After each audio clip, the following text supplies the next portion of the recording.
البدع والأهواء، أهل البدع العقائدية وأهل البدع السياسية. أنا أقول بيننا وبينكم السلف، بيننا وبينكم الكتب، كان فيقول البدع بيننا وبينكم. Bismillahirrahmanirrahim. Alhamdulillahilladzi arsala rasulahu bil huda wa dinil haq liyudhhirahu 'ala ad-dini kullihi wa kafaa billahi shahida.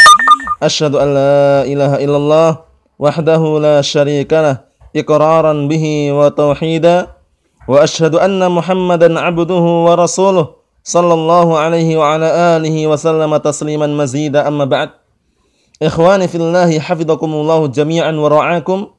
Kita lanjutkan pembahasan berikutnya, al-aslu tsani. Sekarang kita masuk dalam al-aslu ats-tsani, pasal yang kedua. Setelah kita mengenal Rabb kita, Allah Azza wa Jal, kemudian berikutnya kita mengenal agama kita, namun disertai dengan dalil-dalilnya. Bukan mengenal agama Islam dengan akal, dengan hawa nafsu. Bukan. Karena apa? Karena sebagai patokan yang sudah kita sebutkan athar Ali bin Abi Thalib radhiyallahu anhu, bahwasannya law kana ad-dinu bir-ra'yi lakana batinul khuffi aula bil mashi min a'la. Law kana ad-dinu bir-ra'yi lakana batinul khuffi aula bil mashi min a'la. Kalau seandainya agama ini dengan akal, niscaya bagian bawah khuf, itu bagian bawah kaos kaki atau yang semisalnya, lebih pantas untuk diusap daripada atasnya. Lebih layak untuk diusap daripada atasnya. Namun karena agama kita tidak dengan akal, maka kita mencontoh Rasulullah dan juga anjuran Rasulullah bahwasanya ketika mengusap khuf atau kaos kaki yang semisalnya, bagian atasnya, walaupun yang kotor bawahnya. Karena pada asalnya kalau secara akal yang kotor itu yang diusap, tapi kenapa Rasulullah itu menyarankan atau menganjurkan kita mengusap khuf bagian atasnya atau mengusap kaos kaki bagian atasnya ketika dipakai? Kita katakan karena agama kita dibangun di atas dalil, bukan di atas akal. Ya, dibangun di atas dalil, bukan di atas akal. Ikhwani fillahi hafizakumullah jami'an. Jadi jangan sampai akal kita ini sebagai timbangan, jangan. Tapi usahakan akal kita ini tunduk kepada dalil. Jangan sampai dalil tunduk pada akal. Kalau dalil kita tunduk dengan akal, terkadang apa? Bisa meleset dan bisa melenceng, menyelisihi daripada as-siratul mustaqim, daripada jalan yang lurus. Namun kalau akal kita tundukkan dengan dalil, maka insyaallah ta'ala Allah Azza wa Jal akan senantiasa memberikan taufik dan hidayah kepada kita untuk mengikuti dalil. Ittabi'u ma unzila ilaikum min rabbikum wa la tattabi'u min dunihi awliya qalilan ma tadhakkarun. Ikutilah apa-apa yang telah diturunkan kepada kalian oleh Rabb kalian. Wa la tattabi'u min dunihi, dan janganlah kalian mengikuti yang selainnya aulia, dari para wali dan semisalnya. Kemudian apa? Qalilan ma tadhakkarun. Sedikit sekali orang yang mau mengingat. Sedikit sekali kalian itu mengingat masalah ini. Jadi bagaimana caranya? Kita mengikuti apa yang turunkan oleh Allah Subhanahu wa taala, baik itu Al-Qur'an ataupun sunnah. Wa ma ataakumur rasul fakhudhuh wa ma nahakum anhu fantahu. Dan apa-apa yang dibawa oleh Rasulullah kepada kalian maka ambillah. Dan apa-apa yang Rasulullah larang maka tinggalkanlah atau hindarilah. Ikhwana fillahi hafizakumullah jami'an. Betapa banyak dalil yang menunjukkan bahwasannya kita harus bersandarkan dengan dalil. Jadi al-aqlu as-sarihu la yukhalifu ad-dalil as-sahih. La yukhalifu ad-dalil as-sahih. Bahwasanya akal yang jelas, yang terang-terangan, yang gamblang, belum tercampur syubhat, itu tidak akan menyelisih dalil yang sahih. Berarti kalau seandainya akal kita kok menyelisih dalil yang sahih, jangan salahkan dalilnya, salahkan akal kita. Salahkan akal kita. Salahkan akal kita. Jadi sekarang pasal yang kedua adalah ma'rifatu dinil islami bil adillah. Mengenal agama Islam ini beserta dalil-dalilnya. Kenapa? Karena agama Islam ini dibangun di atas dalil. Dan agama Islam ini agama yang paling sempurna. Tidak ada di muka bumi ini agama yang terima kecuali agama Islam. Sebagaimana Allah Ta'ala berfirman, wa man yabtaghi ghairal islami dinan falan yuqbala minhu wa huwa fil akhirati minal khasirin. Dan barang siapa yang mencari selain agama Islam sebagai agama, maka apa? Fala yuqbala minhu. Maka tidak akan terima darinya. Tidak akan diterima darinya, wa huwa fil akhirati minal khasirin.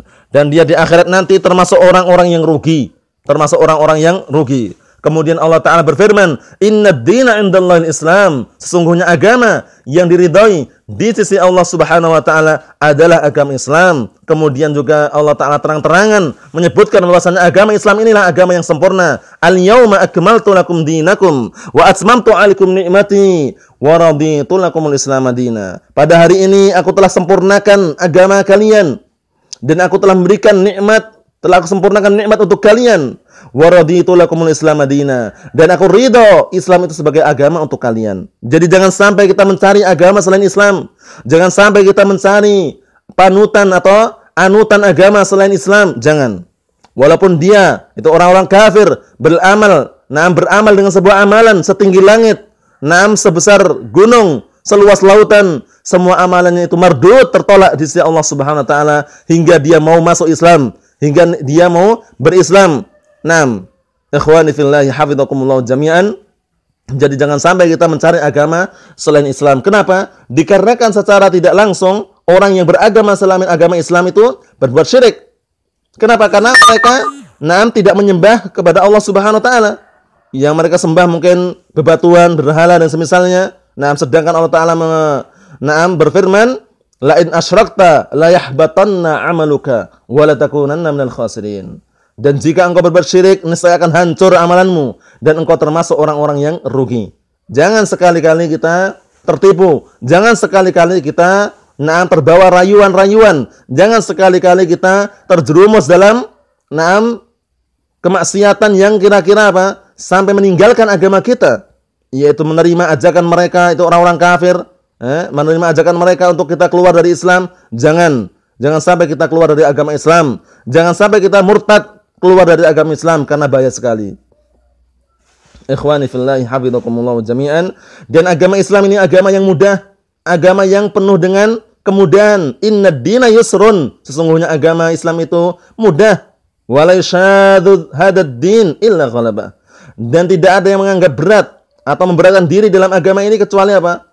Dia akan terkalahkan. Kenapa? Karena di dalam agama Islam ini ada banyak syariat, banyak perintah. Tapi manusia ketika menjalankan perintah, jangan sampai dia membebankan dirinya. Fattaqullaha mastata'tum. Bertakwalah kalian kepada Allah semampu kalian. Sehingga jangan sampai kita menganggap agama Islam agama yang sulit, agama yang berat. Tidak. Bahkan Allah Ta'ala berfirman, yuridullahu bikumul yusra wa la yuridu bikumul usr. Yuridullahu bikumul yusra wa la yuridu bikumul usr. Allah Ta'ala menginginkan pada kalian kemudahan, wala yuridu bikumul usr, dan Allah Ta'ala tidak menginginkan pada kalian kesulitan, sehingga semuanya adalah apa? Adalah kemudahan. Dan setiap ada kesulitan, pasti di balik itu ada kemudahan. Inna ma'al usri yusra. Sesungguhnya bersama kesulitan itu ada kemudahan. Kemudian juga para ulama telah menetapkan sebuah kaidah, yang mana kaidah ini telah diterapkan oleh para ulama ahlul fikih dan semisalnya, bahwasanya al-masyaqqah tajlibut taysir. Perkara yang berat itu mendatangkan kemudahan. Banyak sekali dalilnya berkaitan masalah ini. Di antaranya ketika orang sholat tidak mampu dengan berdiri, maka dengan duduk. Kemudian ketika tidak mampu dengan duduk, maka dengan tidur berbaring.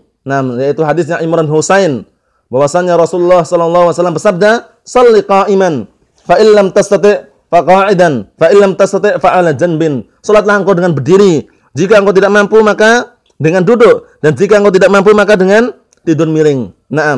Ikhwani fillahi hafizakumullah jami'an. Jadi sempurnanya agama ini harus kita syukuri, harus kita terapkan, harus kita amalkan agama Islam ini beserta dalil-dalilnya. Kita beramal dengan dalil, bukan dengan akal, bukan dengan pemikiran-pemikiran yang kotor, pemikiran-pemikiran yang keliru, jauh daripada pemahaman as-salaf. Jangan. Ikhwani fillahi hafizakumullah jami'an. Jadi setelah al-muallif al-imam Asy-Syaikh Al-'Allamah Muhammad bin Abdul Wahhab menyebutkan pertama adalah mengenal Rabbnya Azza wa Jal, itu mengenal Allah Subhanahu wa Ta'ala. Kemudian yang berikutnya mengenal agama Islam ini beserta dalilnya. Karena agama Islam ini, lafaz Islam ini, pada asalnya terbagi menjadi dua. Islam yang sifatnya umum, Islam yang maknanya khusus. Jadi memiliki dua makna ya. Al-Islam, lahu ma'nayan. Bahwasanya Islam itu memiliki dua makna. Islam yang maknanya khusus, Islam yang maknanya umum. Adapun Islam yang maknanya umum, itu adalah agama seluruh para nabi. agama seluruh para nabi itu agamanya Islam seluruhnya. Di antaranya dalilnya banyak sekali. Di antaranya Nabi Ibrahim alaihissalam, "Makana Ibrahimu Yahudiyan wala Nasraniyan, walakin kana hanifan muslima." Tidaklah Nabi Ibrahim itu orang Yahudi, tidak pula orang Nasrani, akan tapi beliau adalah apa? Hanifan muslima, adalah orang yang hanif, al-muqbilu Allah, al-mu'ridu amma siwah, orang yang senantiasa menghadapkan diri kepada Allah Ta'ala, dan orang yang senantiasa berpaling dari selain Allah Ta'ala, muslima. Dan beliau juga muslima. Kemudian juga, na'am, inna Ibrahim kana ummatan qanitan lillahi hanifa, walam yakun minal musyrikin. Dan Nabi Ibrahim alaihissalam itu adalah dahulu adalah apa? Kana ummatan. Nah, bahwasannya beliau adalah ummah. Ummah ini maksudnya adalah tauladan, panutan. Qanitan lillah. Dalam keadaan beliau ini berbuat taat kepada Allah Subhanahu wa taala, senantiasa berbuat taat kepada Allah Subhanahu wa taala, hanifa.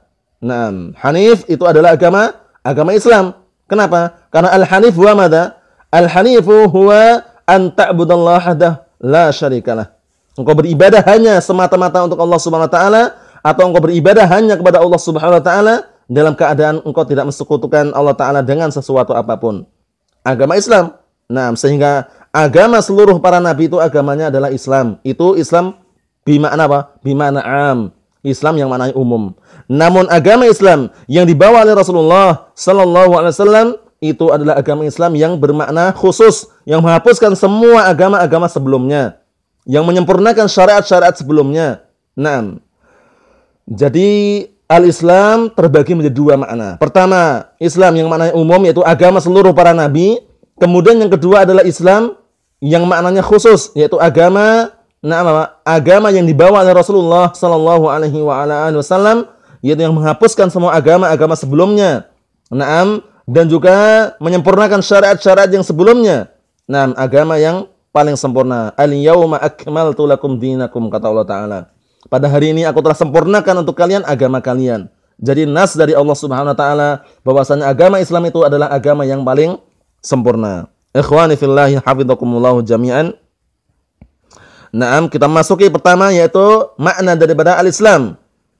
Naam, ma'rifatud dinil islami bil adillah. Mengenal agama Islam dengan beserta dalil-dalilnya. Nah, apa itu al-Islam? Wa huwa al-istislamu lillahi bit-tauhid. Yaitu Islam itu al-istislamu lillah, engkau pasrah dan berserah diri kepada Allah Ta'ala dengan mentauhidkannya, menunggalkannya dalam beribadah, mengesahkan dalam beribadah, tidak menduakan dalam beribadah, meminta hanya kepada Allah Ta'ala, meminta perlindungan hanya kepada Allah Ta'ala. Nah, kemudian apa? Wal inqiyadu lahu bit-ta'ah. Sebagaimana dalam matan itu ya, sebutkan oleh Syekhul Islam, Syekh Muhammad bin Abdul Wahhab, bahwasanya Islam itu adalah al-istislamu lillahi bit-tauhid wal inqiyadu lahu bit-ta'ah wal bara'atu minasyirki wa ahli. Islam itu adalah berserah diri kepada Allah Ta'ala dengan mentauhidkannya, dan tunduk kepada Allah Ta'ala dengan mentaatinya, dan berlepas diri dari kesyirikan serta pelakunya. Naam. Kemudian apakah agama Islam ini tidak ada tingkatan-tingkatannya? Ada. Sebagaimana beliau menyebutkan selanjutnya, wa huwa salasu maratibah. Dan mana agama Islam itu memiliki 3 tingkatan. Pertama adalah al-Islam. Yang kedua adalah al-iman. Yang ketiga adalah al-ihsan. Naam. Wa huwa salasu maratibah, al-Islam wal iman wal ihsan. Yang mana Islam itu, agama Islam itu memiliki 3 tingkatan. Pertama adalah Islam, kedua adalah iman, ketiga adalah ihsan. Wa kullu martabatin laha arkanun. Dan masing-masing tingkatan itu memiliki rukun nanti. Islam memiliki rukun tersendiri. Rukun Islam ada berapa? Ada 5. Kemudian nanti iman juga memiliki rukun tersendiri. Rukun iman ada berapa? Ada 6. Kemudian nanti ihsan juga memiliki rukun tersendiri. Rukun ihsan ada berapa? 1. Nah, sebagaimana tercantum hal ini di dalam hadis yang panjang, hadis apa? Yang dikenal dengan hadis Jibril. Ketika waktu itu datang malaikat Jibril dalam wujud manusia, mendatangi Rasulullah, kemudian bertanya kepada Rasulullah, "Ya Rasulullah, akhbirni anil Islam. Ya Rasulullah, akhbirni anil iman. Ya Rasulullah, akhbirni anil ihsan." Menunjukkan bahwasanya telah tercantum dalam hadis tersebut, hadis yang sahih yang diriwayatkan oleh Imam Muslim, hadisnya Umar bin Khattab radhiyallahu taala anhu, bahwasanya Islam itu memiliki rukun-rukun tersendiri. Kemudian iman juga memiliki rukun-rukun tersendiri. Kemudian ihsan juga memiliki rukun. Wallahu taala alam shawab. Insyaallah kita lanjutkan pada pertemuan berikutnya mengenai daripada tingkatan yang pertama yaitu al-Islam. Naam biidznillah azza wa jal. Wallahu taala alam shawab. Subhanaka Allahumma wa bihamdik asyhadu an la ilaha illa anta astaghfiruka wa atubu ilaik. Walhamdulillahi rabbil alamin.